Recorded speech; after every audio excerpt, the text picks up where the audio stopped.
बात करने वाले हैं पीटीएच के बारे में। पीटीएच क्या होता है, क्यों होता है, किस वजह से बढ़ता है। ना सिर्फ यूरिन निकालना, ना सिर्फ क्रिएटिनिन यूरिया को बाहर निकालना, सेक्रीशंस को बढ़ाना पड़ता है कि कैल्शियम जो ब्लड के अंदर है वो हड्डियों पे चिपके।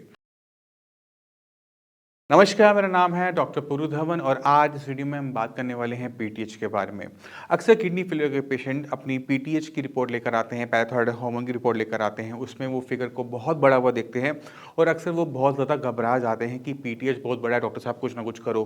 तो हम उन्हें समझाना पड़ता है कि पीटीएच क्या होता है, क्यों होता है, किस वजह से बढ़ता है और बॉडी में काम क्या करता है और इसे घबराने की ज़रूरत नहीं है।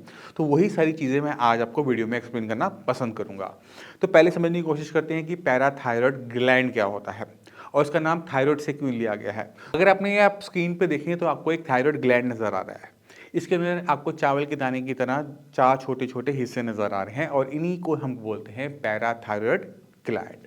क्योंकि ये थायराइड के पास होते हैं, थायराइड के पास होने की वजह से इनको बोला जाता है पैराथायरॉयड ग्लैंड्स। इन ये जो सेक्रेशन करते हैं वो है एक हार्मोन की, जिससे कहते हैं पैराथायरॉयड हार्मोन। अभी पैराथायरॉयड हार्मोन जो होता है उसका काम क्या होता है बॉडी के अंदर।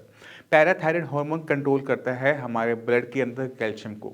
हम जो खाना खाते हैं उसमें कैल्शियम होता है, दूध पीते हैं उसमें कैल्शियम होता है, बट वो जब हमारे ब्लड में जाता है तो उसका हड्डियों पे चिपकना ज़रूरी होता है, क्योंकि अगर वो हड्डियों पे चिपकेगा नहीं तो एक तो हमारी हड्डियाँ कमज़ोर हो जाएंगी और हमारे ब्लड के अंदर कैल्शियम की मात्रा ज़्यादा हो जाएगी, जिससे परेशानी कहीं और हो सकती है। तो इसको हड्डियों पे चिपकाने के लिए ये काम करता है, ये स्टिमुलेट करता है कि इस पर काम करो। तो एक किडनी फेलियर पेशेंट में क्या हो रहा होता है जिसकी वजह से उसका पैराथायरॉयड हार्मोन बहुत ज़्यादा बढ़ जाता है, उसे समझने की ज़रूरत है। किडनी जब खराब हो रही थी तो किडनी का काम होता है ना सिर्फ यूरिन निकालना, ना सिर्फ क्रिएटिनिन यूरिया को बाहर निकालना, बल्कि एक काम और कर रही होती है, वो करती है वो विटामिन डी को एक्टिवेट करती है। जो भी हम खाने में विटामिन डी लेते हैं, धूप से लेते हैं, वो सारा inactive form of vitamin D होता है।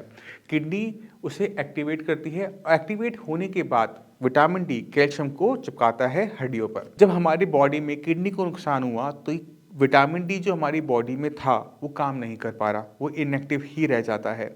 हमारे ब्लड के अंदर कैल्शियम जो था वो नहीं जा पा रहा, हड्डियों पे नहीं जा पा रहा, वो ब्लड में रह जाता है।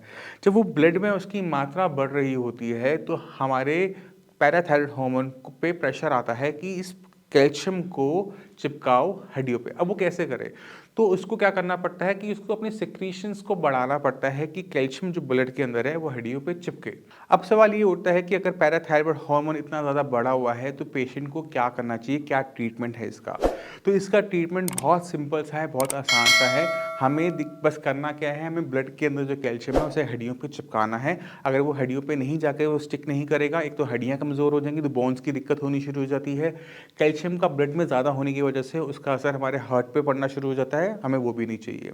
तो हमें उसे चिपकाने के लिए सिर्फ एक काम करना है, हमारी बॉडी में किडनी की खराब होने की वजह से विटामिन डी एक्टिवेट नहीं हो पा रहा था।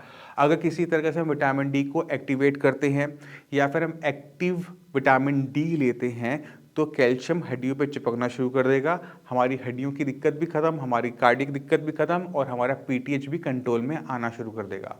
इसके लिए हमें बहुत सिंपल सा काम करना है। हमने क्या करना है, हमने विटामिन डी लेना है, क्योंकि विटामिन डी की कमी की वजह से ही हमें पीटीएच बढ़ा था।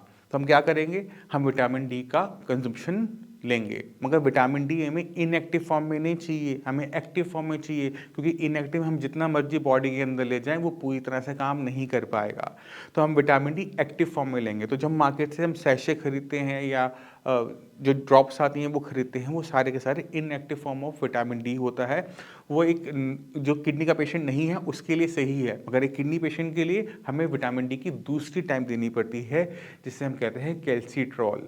कैल्सीट्रॉल जो होती है वो विटामिन डी की एक्टिव फॉर्म है। तो जितने भी किडनी पेशेंट हैं उनको कैल्सीट्रॉल लेते हैं तो ब्लड के अंदर जो कैल्शियम है वो हड्डियों पर चिपकना शुरू कर देता है और पीटीएच कंट्रोल में आना शुरू कर देता है। तो अगर आप किडनी फेलियर के पेशेंट हैं, पीटीएच अपना बढ़ा हुआ देखते हैं, तो घबराना नहीं है। एक और बहुत बड़ी कन्फ्यूज़न होती है, वो लेकर होती है थायराइड हार्मोन को लेकर। अक्सर हम पेशेंट से पूछते हैं कि आपका टीएसएच या का थायराइड का आपने टेस्ट करवाया था, नहीं करवाया था, और अक्सर वो कन्फ्यूज हो जाता है उसे पैराथायराइड के साथ। तो पैराथायराइड हार्मोन का काम क्या है, हमारे बॉडी में जो ब्लड के अंदर कैल्शियम है उसे हेल्प करना, उसका हड्डियों पे स्टिक करवाना। मगर हमारा जो थायराइड हार्मोन होता है वो बहुत बड़ा रोल प्ले कर रहा होता है, पैराथायराइड के कंपैरेटिव में बहुत अच्छा रोल प्ले करता है, उसकी इंपॉर्टेंस बहुत ज़्यादा है। वो हमारी बॉडी के मेटाबॉलिज्म को कंट्रोल कर रहा होता है। अगर आपका थायराइड की मात्रा ठीक है तो आपका खाना डाइजेस्ट होगा, बॉडी में एनर्जी होगी, ब्रेन अच्छा काम करेगा।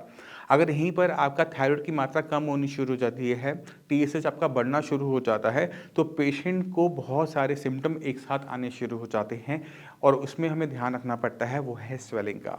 अगर किसी पेशेंट को स्वेलिंग हो रही होती है तो उसको हमें बोलते हैं कि आप जाओ टीएसएच का टेस्ट करवाओ, क्योंकि टीएसएच अगर आपकी बॉडी में अगर बढ़ा हुआ है तो आपकी बॉडी में सुस्तीपन भी आएगा, कमज़ोरी भी फ़ील होगी, आपको सोचने में समझने में दिक्कत होगी, मूड आपका बहुत ज़्यादा स्विंग करेगा, एंग्जायटी बनी रहेगी, स्वेलिंग भी बनी रहेगी। तो जब भी कोई किडनी फेलियर का पेशेंट आता है, हम पीटीएच का टेस्ट नहीं करवाते, बट हम थायराइड का टेस्ट ज़रूर बोलते हैं कि आप एक बार ज़रूर करवा लो कि आपकी बॉडी में थायराइड की दिक्कत तो नहीं है। थायराइड की दिक्कत मेल फीमेल दोनों में देखने को मिलती है, फीमेल्स में ज़्यादा देखने को मिलती है, ऐसा नहीं है कि मेल बच जाते हैं। तो जब भी आपको किडनी की दिक्कत है तो एक बार कंफर्म करने के लिए अपना टीएसएच का टेस्ट करवा लेना चाहिए, जिससे कंफर्म हो जाए कि आपकी बॉडी में जो वीकनेस है वो सिर्फ किडनी की वजह से आ रही है, किसी और बीमारी की वजह से, बहुत कॉमन बीमारी की वजह से नहीं आ रही। तो क्योंकि थायराइड की दिक्कत बहुत कॉमन है, इसलिए इसे रूल आउट करना ज़रूरी हो जाता है। तो मैं उम्मीद करता हूँ इस वीडियो से आप पीटीएच के बारे में जान गए होंगे कि अगर आपकी रिपोर्ट के अंदर पीटीएच बहुत बड़ा हुआ है तो वहाँ पे घबराने की ज़रूरत नहीं है। कैल्शियम लो, विटामिन डी लो, आपका काम बन जाएगा। और विटामिन डी हमने कौन सा लेना है? एक्टिव फॉर्म में लेना है, कैल्सिट्रॉल फॉर्म में लेना है, जिससे वो हमारी बॉडी में काम कर सके और अच्छे तरीके से हमारी जो पीटीएच को कंट्रोल करने में हेल्प कर सके। अब इसी के साथ आप सभी से मैं चलने की आज्ञा चाहूँगा। मिलते हैं अगली वीडियो में, तब तक के लिए नमस्कार।